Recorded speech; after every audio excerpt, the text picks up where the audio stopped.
Hello, आप देख रहे हैं thehealthsite.com और मैं हूं आपके साथ लक्ष्मी। मेंटल हेल्थ एक ऐसा टॉपिक, एक ऐसा इशू है जिसके बारे में कोई बात ही नहीं करना चाहता, या फिर यूं कहें कि कोई जिक्र भी नहीं करता। और शायद अभी तक इस पे अवेयरनेस उतनी ज़्यादा हुई नहीं जितना होनी चाहिए, क्योंकि पहले शायद इस पे बात नहीं होती थी, लेकिन अब थोड़ी बात होने लगी है और बात बड़े लेवल पे पहुंचने लगी है। और इसलिए जब thehealthsite.com भोपाल पहुंचा,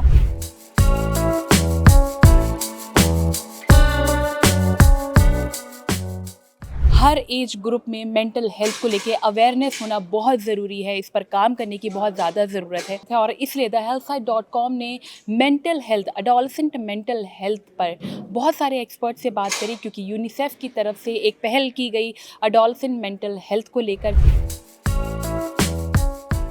एडोलसेंट मेंटल हेल्थ के बारे में बात हो रही है, जो कि अभी बहुत ज़्यादा बढ़ गया। जैसे कि आपने बताया कि फैमिली के वजह से जो है मेंटल हेल्थ इश्यूज ज़्यादा बढ़ रहे हैं एडोलसेंट एज में।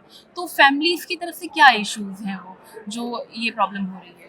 फैमिलीज़ के अंदर मैडम सबसे इम्पोर्टेंट है कि फैमिली में डोमेस्टिक वायलेंस या सेक्सुअल वायलेंस, अब्यूज़ फैमिली में ये सब हो रहा है कि नहीं हो रहा है। पहले ये चीज़ें होती थी बंद दरवाजे में होती थी, अब लोग खुल के बाहर आ रहे हैं, बोल रहे हैं।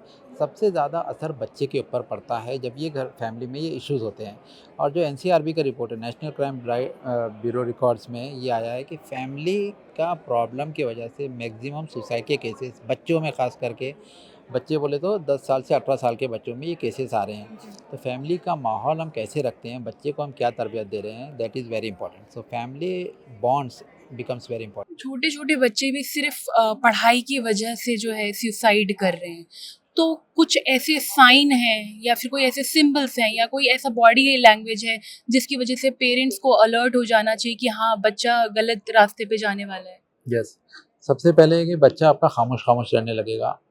अगर आप पढ़ो बोलेंगे तो चिड़चिड़ापन उसके अंदर आ जाएगा, वो पढ़ना नहीं चाहेगा, बुक के पास जाना नहीं चाहेगा और बच्चा अल्टरनेट थेरेपी करने की कोशिश करेगा। अल्टरनेट थेरेपी में सबसे पहले तो आजकल सबसे आसान है, बच्चा मोबाइल लेके बैठा रहेगा, दिन भर मोबाइल पे लगा हुआ रहेगा, तो उससे जो है डिजिटल एडिक्शन होने का खतरा बना रहता है। मगर उसको जाना है स्कूल में, फिर वो स्कूल में जाके परफॉर्म नहीं कर पाएगा तो उसका स्लोली स्ट्रेस और फीलिंग ऑफ वर्थलेसनेस बढ़ते जाती है और इसी के बाद फिर सुसाइडल टेंडेंसीज आते हैं। तो सबसे पहले हम बच्चे को देखें कि बच्चा एबनॉर्मल बिहेवियर तो नहीं घर में कर रहा, खामोश खामोश तो नहीं रह रहा, खाना नहीं खा रहा या अल्टरनेट थेरेपी तो नहीं देख रहा अपने आप को व्यस्त रखने के। तो इससे ये कुछ लक्षण है जिससे हम बच्चे को पता कर सकते हैं।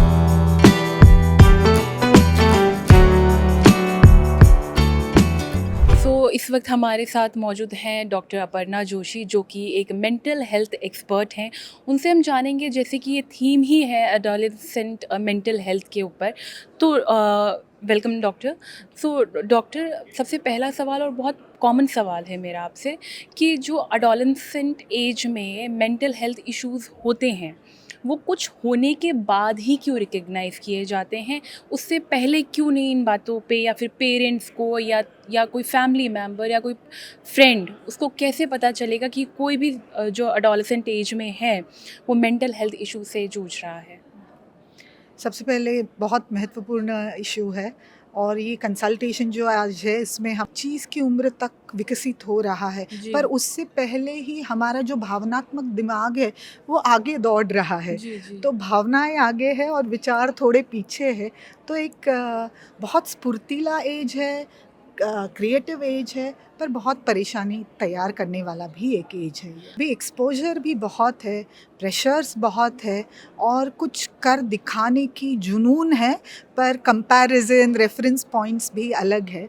और इसीलिए मेंटल हेल्थ जो मुद्दा है अभी भी हमारे यहाँ स्टिग्मेटाइज्ड मुद्दा है बिल्कुल सही है ना, कहा। उसके बारे में खुलकर बात बात नहीं नहीं करते हैं, क्योंकि मेंटल जो हेल्थ का मुद्दा है वो मेंटल इलनेस से जुड़ा हुआ है। हम समझते हैं कि अगर मैं मेंटल हेल्थ की बात करूँ तो डर होता है कि कोई मुझे गलत नज़र से देखे या मैड समझे, पागल जी, जी, समझे। जी। तो इसलिए, पर अगर मैं समझो Tata institute of social sciences में हम लोग 2012 से एक इनिशिएटिव चला रहे हैं जिसका नाम है आई कॉल। सिंपल मुद्दा है, आई कॉल, मैं कॉल करती हूँ और मदद लेती हूँ। यहाँ पर जिस तरह के मुद्दे लेके यंग लोग हमारे पास आते हैं वो बहुत इंटरेस्टिंग है। जी, जी। वो मानसिक बीमारी के मुद्दे नहीं होते हैं, पर रोज़मर्रा की ज़िंदगी की परेशानियाँ होती है, जैसे कि रिलेशनशिप का मुद्दा हो, पढ़ाई का मुद्दा हो, मेरी एस्पिरेशंस है पर उतने अवसर नहीं मिल रहे हैं, या सेक्सुअलिटी का मुद्दा हो, या करियर का मुद्दा हो, या सुसाइड और वायलेंस जैसे क्राइसिस का भी मुद्दा हो। और ये बातें खुलकर बात करने में लोगों को थोड़ी ना कि स्टिग्मा है, हाँ, हाँ। पर कॉन्फिडेंशियलिटी की भी डर रहता बिल्कुल है। सही कहा आपने। और हमने बहुत सारे एडोलेसेंट्स और यंग लोगों के साथ चर्चा की है कि क्यों नहीं बात करना चाहते। यूनिसेफ का अभी एक स्टडी है जहाँ पर 40% बच्चों ने कहा है कि मैं नहीं बात कर सकती हूँ क्योंकि झिझक है। तो हमने उनसे पूछा कि क्या सेवाओं को या जो उनके आसपास एडल्ट्स है उनको क्या करना चाहिए ताकि वो झिझक जो है वो कम हो जाए। बिल्कुल, बिल्कुल। तो उन्होंने कहा कि अगर ये सेवाएं नॉन जजमेंटल हो, हाँ, हमें डर लगता है कि लोग हमें 4 सुनाएँगे और वो मैं बड़ी हूँ, आपको कुछ सिखाने की कोशिश कर रही हूँ, इस हाव-भाव से करें, तो एडोलेसेंट्स और बच्चों को पसंद नहीं है। बिल्कुल, वो बिल्कुल। चाहते हैं कि दोस्ती से बात दोस्ती। करो, साइंटिफिक बात करो, पर फ्रेंडली हमें समझ सकते हैं उस भाषा में बात करो। बचपन से ही बच्चों के हाथ में मोबाइल पकड़ा दिए जाते हैं, ठीक है? और छोटे-छोटे बच्चे आजकल की डेट में देखे जा रहे हैं कि इन्फ्लुएंसर्स बन रहे हैं। और कहीं न कहीं जब वो इन्फ्लुएंसर्स बन जाते हैं, उनको ये एक चकाचौंध वाली दुनिया दिखती है, उनके फॉलोअर्स बढ़ते हैं, फिर उन अभी तक तो पढ़ाई को लेके कॉम्पिटिशन होता था, लेकिन अब फॉलोअर्स को लेके कॉम्पिटिशन होता है कि मेरे इतने लाइक्स हैं या मेरे इतने फॉलोअर्स हैं। कई बार फॉलोअर्स गिर जाने की वजह से लोग डिप्रेशन में आ जाते हैं, या फिर यूँ कहिए कि ट्रोलिंग होने लगती है, साइबर बुलिंग होने लगती है। तो इसमें मुझे लगता है कि बेसिकली शुरुआत पेरेंट्स से ही होती है, क्योंकि बचपन से ही मोबाइल पकड़ा दिया जाता है। तो इसको बेसिकली बहुत सिंपल भाषा में अगर हम पेरेंट्स को समझाना चाहें, और अगर हम एडोलेसेंट एज के ग्रुप के जो बच्चे हैं उनको बताना चाहें कि ये आगे जाके कितना हार्मफुल हो सकता है, तो उस पर आप क्या कहना चाहेंगे? सबसे पहले मैं ये कहूँगी कि आज हम टेक्नोलॉजी की एरा में हैं, so we can not really tell the parents कि डिवाइसेस मत दो, पर किस एज पे किस पर्पस के लिए आप डिवाइस बच्चों को अवेलेबल करा रहे हैं, that you have to be very careful about. अक्सर क्या देखा गया है कि पेरेंट्स खुद क्योंकि बिज़ी हैं, एंड स्पेशली अगर वो खुद ही व्हाट्सएप पे लगे हुए हैं, और तो बच्चों को वो पकड़ा देते हैं क्योंकि उनके पास बच्चों के साथ खेलने का टाइम नहीं है या बच्चों को बाहर ले जाने का टाइम नहीं है। So there has to be a structured schedule, they have to be very they have to be careful कि हम बच्चे को डिवाइस कितनी देर और किस पर्पस के लिए दे रहे हैं, किस एज पे हम उसको पढ़ाई के लिए देंगे, किस पर्पस के लिए वो खाली अपना होमवर्क करने के लिए ले रहा है, या इन्फॉर्मेशन नई क्रिएट करने के लिए ले रहा है, या कुछ सब्जेक्ट ढूंढने के लिए ले रहा है। तो ये रिस्पॉन्सिबिलिटी पेरेंट्स की, फैमिली की बनती है। उस तरह से फैमिली का रोल बच्चा आगे चल के कितना डिपेंडेंट होगा, ये उन पे निर्भर करता है। इसका मतलब ये नहीं है कि बच्चों को डिवाइस ना दिया जाए, बच्चों को उसका सेफ़ यूज़ करना सिखाना रिस्पॉन्सिबिलिटी पेरेंट्स की है। नेक्स्ट स्टेप आता है जब बच्चे बड़े हो जाते हैं तो मॉनिटरिंग की। आजकल कई साइबर बुलिंग है या साइबर स्टॉकिंग है, बच्चों को किस तरह से उसके साथ जब व्हाट्सएप पे लैंग्वेज लिख रहे हैं उसका क्या हार्मफुल कॉन्सिक्वेंसेस हैं, अगर वो इंस्टाग्राम में है तो कितने फॉलोअर्स, ये सब का पहले से ही अगर उनको पेरेंट्स इन्वॉल्व होते हैं, बच्चों के साथ डिस्कस करते हैं, तो उसमें बच्चे गलत दिशा में नहीं जाते हैं। दूसरा, पेरेंट्स को अक्सर खुद ही नॉलेज नहीं होती है हाउ टू सेफगार्ड कि बच्चा नेट बहुत एक्सेसिवली यूज़ नहीं कर रहा है, बट अक्सर पेरेंट्स मॉनिटरिंग नहीं कर पाते हैं। तो हम सबसे पहले कहते हैं कि there has to be a safe space for the use, कि अगर बच्चा पढ़ाई के लिए यूज़ कर रहा है तो it should be on the desktop और लैपटॉप, वेयर वो अक्सर नोटिफिकेशन ना आती रहे जिससे कि बच्चा डिस्ट्रैक्ट ना होता रहे। मोबाइल का रिस्ट्रिक्टेड यूज़ होना चाहिए। अगर कुछ सेफ गार्ड्स जो हैं बनाए गए हैं जिसमें पेरेंट्स अगर वो अवेयर हों तो दे वुड नो कि बच्चा अब क्या कर रहा है।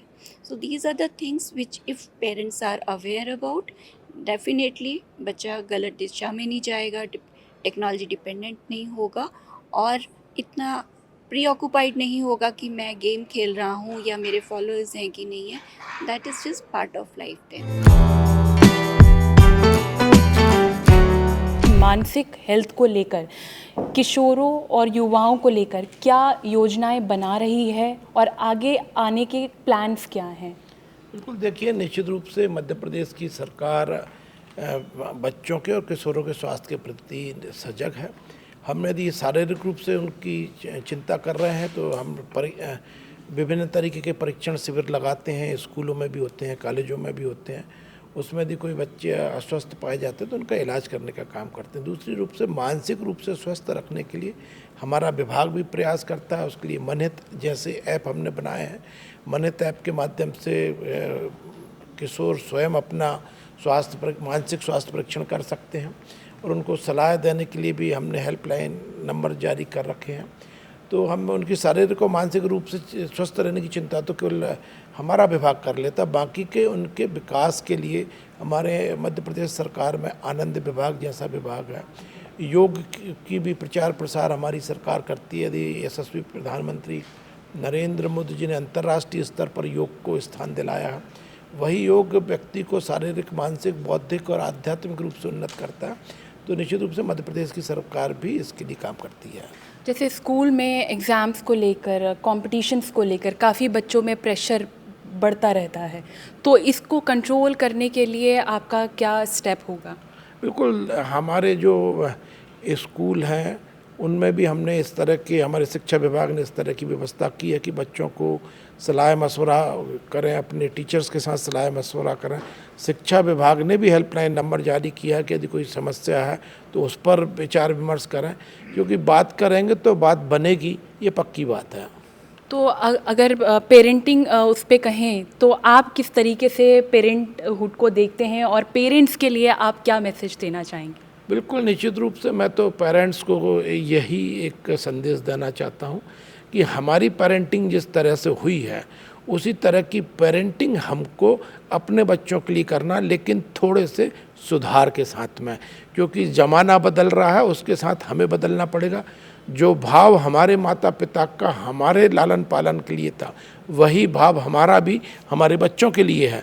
परंतु उन्होंने यदि हमारी पिटाई करके हमको सुधारा है तो अब नई पीढ़ी पिटाई से नहीं सुधरेगी, बात करने से सुधरेगी. तो उनको मित्र समझिए, मित्र की तरह बात करिए, तो निश्चित रूप से मैं समझता हूँ पेरेंटिंग में आप सफल होंगे. किस तरीके से जो है मिडिल लेवल पे या गांव वाले एरिया में मेंटल हेल्थ को लेकर, मतलब अडोलेसेंट एज ग्रुप के जो बच्चे हैं उन तक कैसे अवेयरनेस फैलनी चाहिए, आप किस तरीके से वो वहाँ फैला रहे हैं? बिल्कुल, हम लोगों के मध्य प्रदेश में स्वास्थ्य विभाग ने हमारे जितने भी स्वास्थ्य केंद्र हैं, चाहे वो प्राथमिक स्वास्थ्य केंद्र हो, चाहे सामुदायिक स्वास्थ्य केंद्र हो या उससे ऊपर की संस्थाएं, सभी में हमने मानसिक लोगों जो रोग से पीड़ित हैं या अपने आप को अनुभव करते हैं कि कोई सलाह लेने की ज़रूरत है, ऐसे के लिए हमने मनहित कक्ष प्रारंभ किए हैं. वहाँ हमारे डॉक्टर्स बैठते हैं, साइकोलॉजिस्ट बैठते हैं, साइकियाट्रिक लोग बैठते हैं, लोगों की बातें सुनते हैं और उनको जो उपयुक्त उनका जो इलाज उपलब्ध कराना चाहिए या सलाह उपलब्ध कराना चाहिए उसको हमारे यहाँ पर कर रहे हैं. दूसरा, मनहित जैसा ऐप हमने प्रारंभ किया है. हेल्पलाइन नंबर हमने जारी किए हैं. स्कूल के माध्यम से, शिक्षा विभाग के माध्यम से भी है और स्वास्थ्य विभाग के माध्यम से है. इसमें लगातार काम कर रहे हैं. योग जैसे जो हमारे आदरणीय प्रधानमंत्री जी ने अंतर्राष्ट्रीय स्तर पर जिसको पहचान दिलाई है, उस योग का भी प्रचार प्रसार ज़्यादा से ज़्यादा हो, ताकि हमारे बच्चे शारीरिक, मानसिक, बौद्धिक और आध्यात्मिक रूप से भी उन्नत हों. इसका प्रयास मध्य प्रदेश सरकार करती है.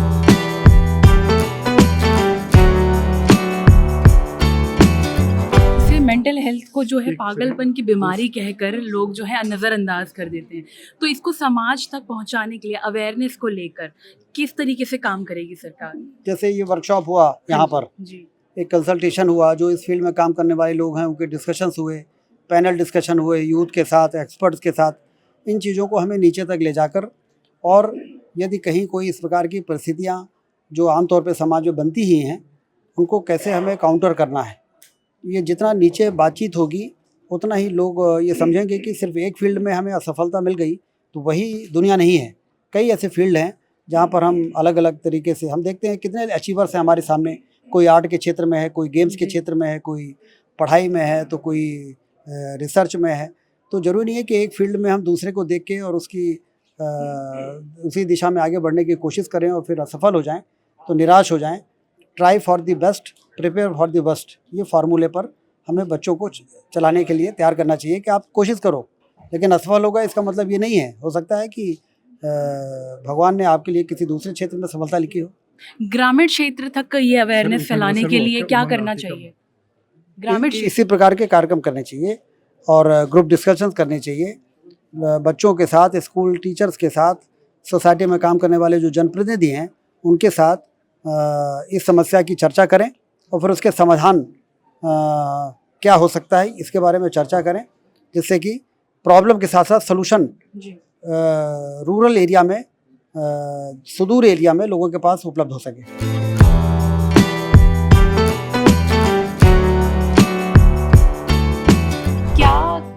जब अडोलेसेंट एज में बच्चा इन सब चीज़ों को फेस कर रहा है और आके बोल रहा है मुझे स्ट्रेस हो रहा है, एंजाइटी हो रहा है, उसको सीरियसली नहीं लिया जाता, तो शुरुआत जो है ख़राब जो हो रही है कहाँ से हो रही है?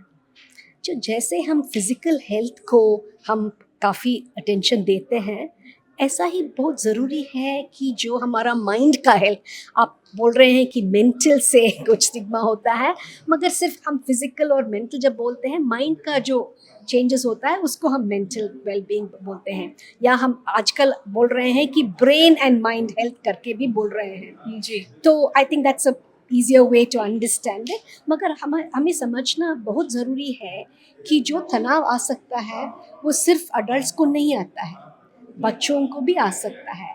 इसीलिए हम एक लाइफ कोर्स अप्रोच लेना चाहिए to understand both physical as well as mental health. गर्भिणी अवस्था में अगर कुछ चीज़ें होते हैं, जैसे कि अगर माँ सब्सटेंस यूज़ करती है या उनका न्यूट्रिशन अच्छा नहीं है तो बच्चे के ऊपर असर पड़ सकता है। ऐसा ही अगर बच्चों को एडिक्वेट स्टिमुलेशन नहीं होता है, एडिक्वेट न्यूट्रिशन नहीं होता है और बहुत यंग एज में इनका माहौल ठीक नहीं है, काफ़ी डोमेस्टिक वायलेंस है, परवरिश नहीं होता है, तो भी बच्चों को तकलीफ हो सकता है। और भी हो सकता है कि वैरायटी ऑफ डेवलपमेंटल प्रॉब्लम्स बच्चे में हो सकता है, जैसे लर्निंग डिफ़िकल्टीज़ हो या इंटेलेक्चुअल डिफ़िकल्टीज़ हो या रीडिंग और मैथमेटिक्स में डिफ़िकल्टी हो, वैसा भी डेवलपमेंटल प्रॉब्लम्स हो सकते हैं। बच्चों में भी even more serious mental health problems भी हो सकते हैं। मगर एज अ नॉर्मल डेवलपमेंट जब वो फ्रॉम बीइंग चिल्ड्रन एडोलेसेंट में आते हैं, किशोर अवस्था में आते हैं, तो हम सब इस अवस्था से पास किए हुए हैं और उस टाइम का भी स्ट्रेस होता था। मगर शायद उस टाइम में इतने सारे चॉइसेस, इतना सारा कॉम्पिटिटिवनेस, इतना सारा टेक्नोलॉजी नहीं होता था, तो कन्फ्यूजन शायद थोड़ा कम था। आजकल चॉइसेस भी ज़्यादा है, कन्फ्यूजन भी ज़्यादा है, इसीलिए बच्चों के ऊपर स्ट्रेस जो है दूसरी टाइप्स का स्ट्रेस ज़्यादा दिख रहा है। एक स्ट्रेस होता है पढ़ाई का स्ट्रेस, क्योंकि काफ़ी कब क्या होता है कि पेरेंट्स का जो एक्सपेक्टेशन है वो बच्चों के ऊपर डालते हैं और वो एक इम्पॉर्टेंट चीज़ है। जैसे आपने बताया, अगर बच्चे को कुछ तनाव होता है, इसके बारे में बात करना बहुत स्टिग्मेटाइज्ड होता है। अगर हमें सिर का दर्द है या छाती में दर्द है हम बता सकते हैं, मगर अगर मुझे कुछ एंग्जाइटी हो रहा है, इसके बारे में बात करना लोग नहीं एनकरेज कर सकते हैं। तो इट इज़ वेरी इम्पॉर्टेंट कि अगर बच्चे को तनाव हो, सिर्फ एक वेंटिलेटिंग अपॉर्चुनिटी है, वो इसके बारे में बात करना है।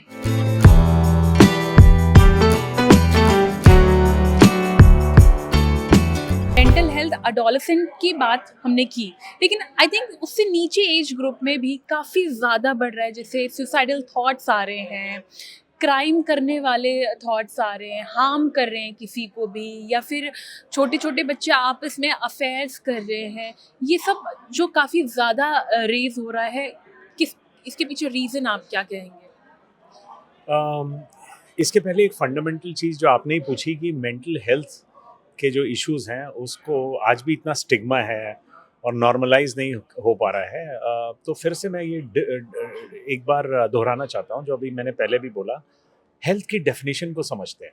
1948 में वर्ल्ड हेल्थ ऑर्गेनाइजेशन ने हेल्थ को डिफाइन किया था और वो एग्जैक्टली है, health is a state of complete physical, mental and social wellbeing and not the मियर absence of a disease और इन्फर्मिटी। जिसका मतलब है कि हेल्थ ना सिर्फ शारीरिक बट मानसिक और सामाजिक वेलबींग भी है। तो आप देखो, ट्रेडिशनली हम फिजिकल को तो हेल्थ मान लिया हमने, बट मेंटल और सोसाइटल को हम भूल गए। तो अगर आप इस चीज़ को ध्यान दो तो आज की डेट में जो अवेयरनेस बढ़ी है, स्टिग्मा कम हुआ है बट और कम होने की ज़रूरत है, उसकी वजह से इश्यूज हाईलाइट हो रहे हैं, पहला। दूसरा, अगर आप बोल रहे हो आज के डेट में बढ़ रही हैं ये समस्याएं, तो उसके और भी स्ट्रेसर्स हैं जिनकी वजह से जो आज से शायद 20 साल 30 साल पहले उतने नहीं थे सोसाइटी में, जिसकी वजह से बच्चों के ऊपर प्रेशर पड़ रहा है। ये जो स्ट्रेसर्स हैं, वो स्ट्रेसर्स कैसे हैं? आज कितनी चर्चा में ये बात आई कि हम सोशल मीडिया पे हैं, डिजिटल स्क्रीन टाइम, वो सैनिटी से बाहर, किसी भी चीज़ का एक्सेस ठीक नहीं होता। केमिस्ट्री में एक कहावत है, any substance can be a drug और अ मेडिसिन और even a poison depending on the quantity of intake. आपको पता है कि आप वाटर एक्सेस में लोगे तो भी बॉडी उसको मैनेज नहीं कर पाएगा, and you can kill somebody by overhydrating. तो मतलब ऐसी सिंपल चीज़ भी एक्सेस में हार्मफुल हो सकती है। तो देखा आपने, मेरे ख्याल से ज़रूरत है जागरूकता की, जागरूकता फैलाने की। इस पे रिस्पॉन्सिबिलिटी सिर्फ पेरेंट्स और टीचर की नहीं है, ये उन पीयर्स की भी रिस्पॉन्सिबिलिटी है जो आपके साथ हैं, जो आपके फ्रेंड्स हैं। वही आपको हेल्प कर सकते हैं इस मेंटल हेल्थ से जो है अवेयरनेस फैलाने के लिए, आपकी मेंटल हेल्थ को समझने के लिए। और मेंटल हेल्थ से अगर आप कुछ परेशानी जूझ रहे हैं, चाहे वो स्ट्रेस हो, एंजाइटी हो, इन सबको दूर भगाने के लिए सबसे ज़्यादा इम्पॉर्टेंट चीज़ है कि आपको बात करनी है। आपको अगर बात करेंगे तभी आपके प्रॉब्लम का सलूशन निकलेगा। आई होप ये वीडियो आपको अच्छी लगी होगी। कमेंट करके ज़रूर बताएं और हेल्थ से जुड़ी इस तरह की और भी वीडियोज़ के लिए बने रहिए thehealthsite.com के साथ।